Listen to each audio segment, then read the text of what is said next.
In a Detroit auto plant in the 1970s, there was a new worker stationed at the assembly line. Mid-shift, the line jammed. There were sparks flying. Something had caught fire, and he froze. Didn't move or shout.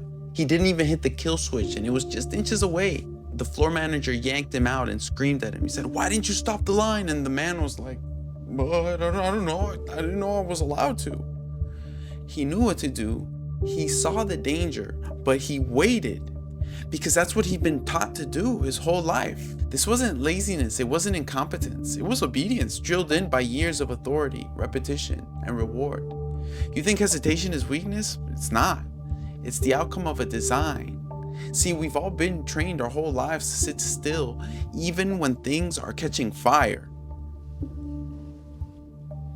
Wake up, world, and welcome to Unseen Game.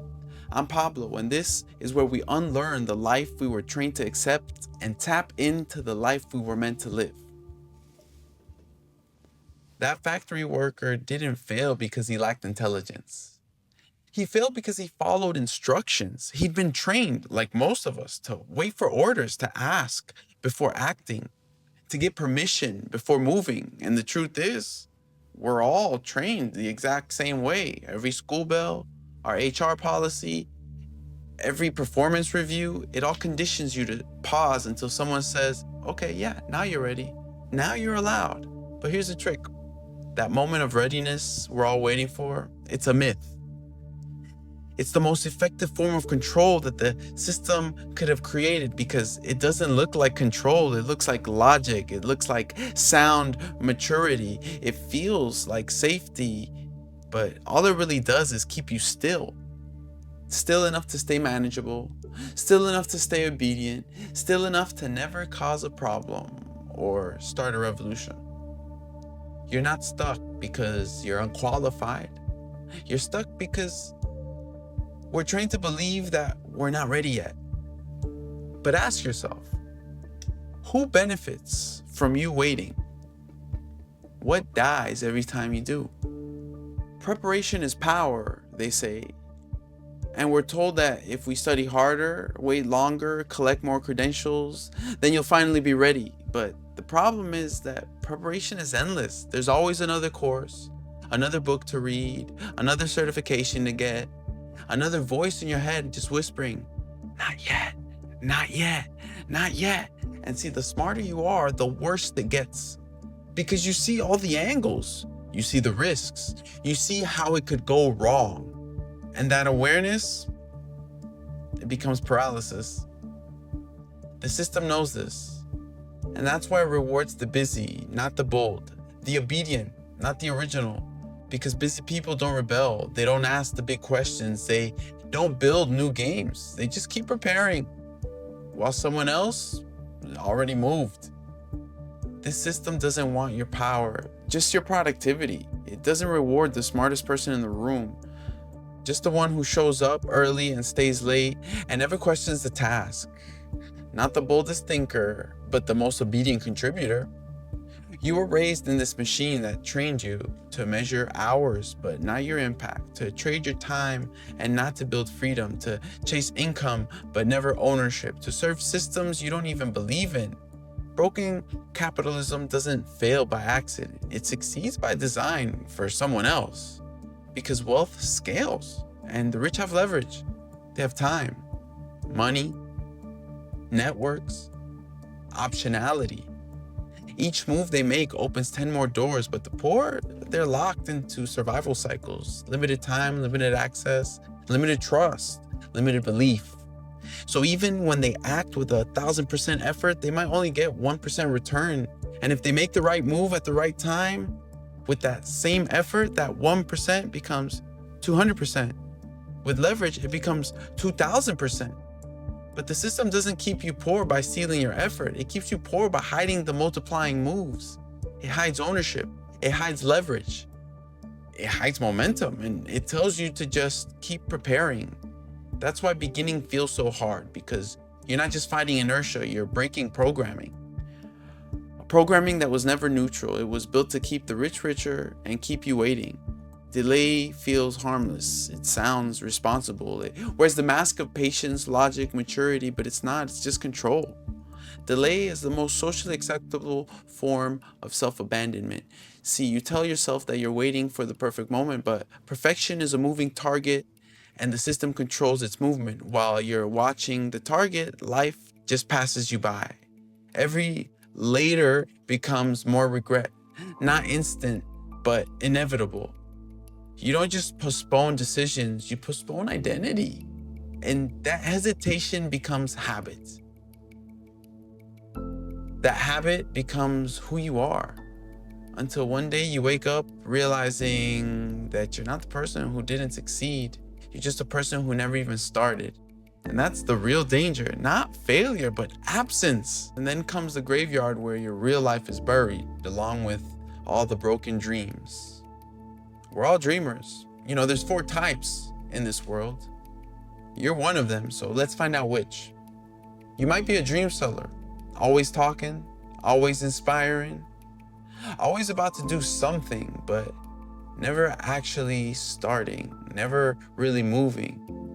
Or maybe you're a dabbler. Those are the ones who start, they get excited, but the moment things get rough, they vanish. Or maybe you're a silent dreamer. See, they dream big. Never say it out loud, because if they say it, they might have to actually try.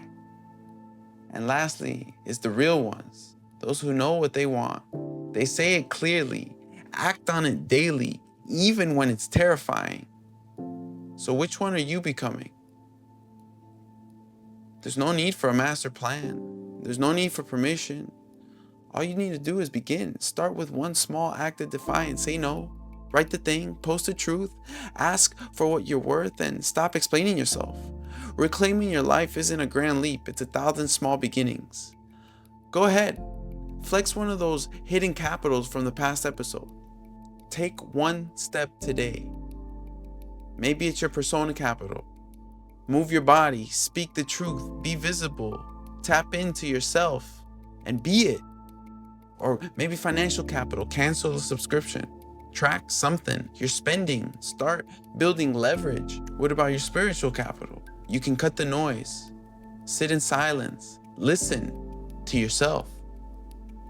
Or your professional capital, master your craft, apply your unique knowledge, make yourself useful.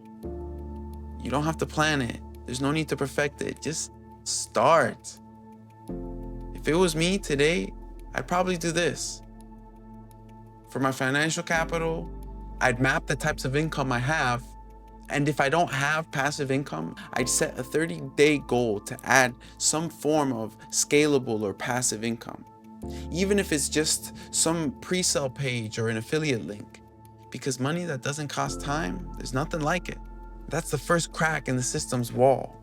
If I was working on my persona capital, I'd show up in any room fully, 100% me, no filter, no fluff, just me. See, because confidence is a signal that you're done abiding by hidden rules and playing someone else's game. If I'm flexing my spiritual capital, I'd delete 3 sources of noise. I'd spend 20 minutes in silence, meditating. Clarity equals speed, and the system survives off of your confusion.